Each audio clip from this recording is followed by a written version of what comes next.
Better, better, better, best. I hate the word best because we can always get better.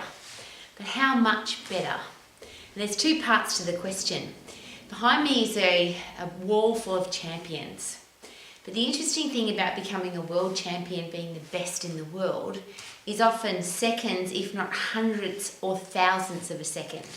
So when sprinting, it's just the hundredth of a second and you win the race. But even in a long running race, marathon runs, ultra marathon runs, it's very rare for somebody to win by minutes. It's usually just by seconds. So how much better do you have to get to be the best in the world if that's what you want? And what is your definition of better? The reverse of that is I often, as an exercise professional, I ask lots of questions because I'm a bit sick and tired of, and I'm sure you are too, the absolute rubbish that we get bombarded with on a daily basis about food, exercise, supplementation, what you should and shouldn't do when it comes to being healthy, fit and strong. One of the things that is claimed regularly is this product, this thing, this pill powder potion program will make you better. Better at running, better at losing weight, better at having a stack of energy, better at having tight abdominals. There's a whole heap of stuff that people tell us that this will work better than that. And I always ask, and this is a tool that is very, it makes my life much fun and has been a very interesting tool. I always ask, how much better, how much more? Because we often hear research shows, science says, clinical studies prove. I do that because none of that's true. Doesn't matter what you believe, there'll be a study to back you up, but there'll be also another study that completely disagrees with you. And all the experts disagree, particularly on food and exercise, but endocrinologists disagree about hormones, cardiologists disagree about what makes the heart healthy, orthopedic surgeons disagree on what makes bones healthy. They all disagree. So how do we know? And that's why I have much fun asking that question, how much more?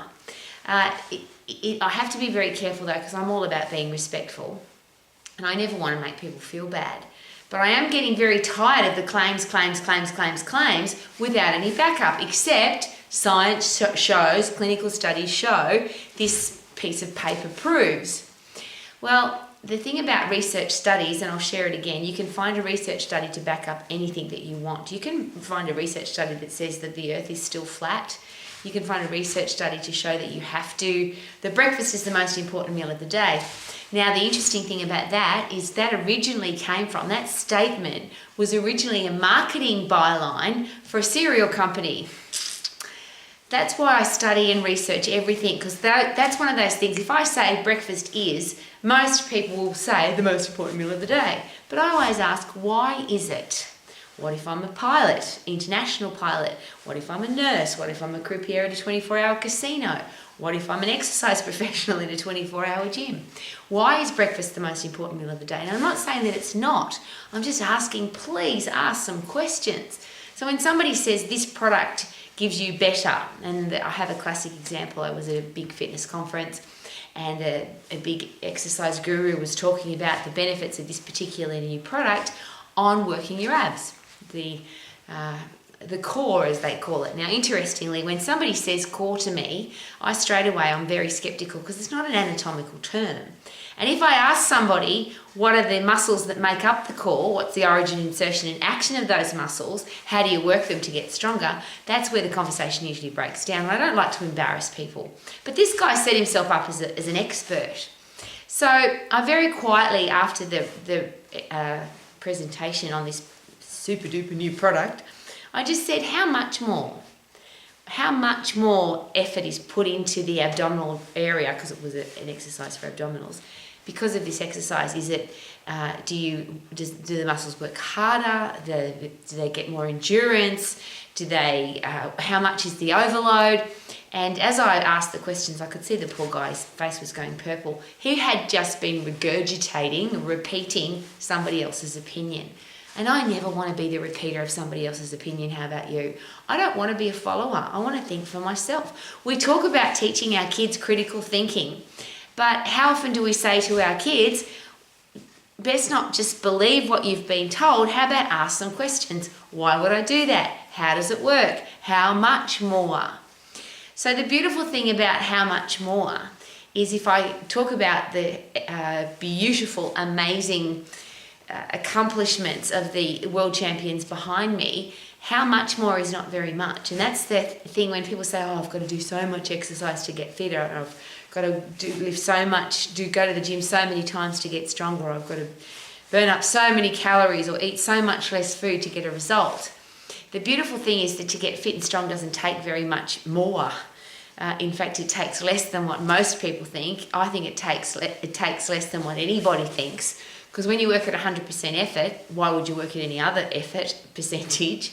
The only energy system inside the body that you can work at 100% effort is the phosphate system, and that only lasts for 10 seconds. So that's not very much more than doing nothing. It's way less than people think they need to do to get fit and strong. So if you want to get fit, you want to get strong, you don't want to get caught up in all the BS, cow poo as I call it, of all the pills, powders, potions, programs, regurgitation of other people's opinions. I always ask that very simple question: do you know how your own human body works? What are the systems of the body? How do they all work together to get you fit, get you strong, give you a stack of energy, keep you lean, turn your body into a fat-burning machine with a fast metabolism, help you fight germs, bugs, viruses and diseases, help fight depression and or make it impossible to be depressed. The beautiful things that are the side effects of being fit and strong. So if you want a healthy, fit, strong body that works well, could it be a really good idea to get better at nothing? So if you're doing nothing, then why not put in 10% effort, I'll rephrase very quickly and very importantly, 10 seconds of 100% effort to get fit and strong so that you can live your life to the max as a healthy, fit, strong person, getting better and better and better and better and better, just like world champions do. Woo-hoo-hoo!